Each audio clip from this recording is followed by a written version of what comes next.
కేంద్ర ప్రభుత్వం ఈ సంవత్సరాన్ని వందే మాతర సంవత్సరంగా ప్రకటించింది. మనం ఈ ప్రసంగాన్ని వందే మాతర నినాదంతో ప్రారంభం చేస్తున్నాం. వందే మాతరం, వందే మాతరం, వందే మాతరం. రాజుల శక్తితోడ, ఋషిరాజుల తీవ్ర విరక్తితోడ, తల్లి భారతమాత రాజుల శక్తితోడ, ఋషిరాజుల తీవ్ర విరక్తితోడ, ధీరాజుల మేధతోడ, కవిరాజుల సద్గుణ బోధతోడ.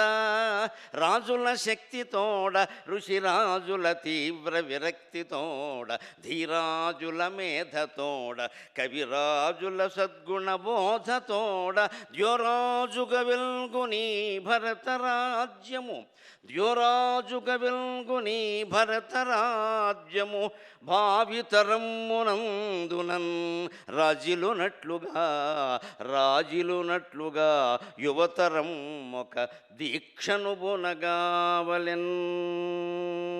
భావితరమ్మునందునన్ రాజులునట్లుగా యువతరం ఒక దీక్షను బునగావలెన్.